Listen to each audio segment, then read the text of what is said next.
تابوناو في القناة باش توصلوا بكل جديد الأخبار الحصرية.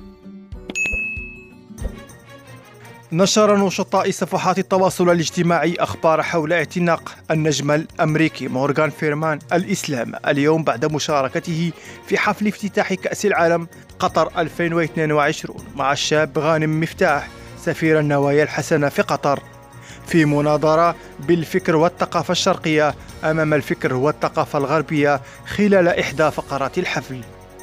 وتداولت صفحات شهيرة على مواقع التواصل الاجتماعي مثل تويتر وفيسبوك خبر اعتناق الممثل العالمي مورغان فيرمان الإسلام، ولكن حتى الآن لم يصدر قرار رسمي على لسان الممثل العالمي، ولكن واجه الجمهور العربي المسلم هذا الخبر بالسرور والفرحة داعين الله أن يعز الإسلام والمسلمين في كل مكان.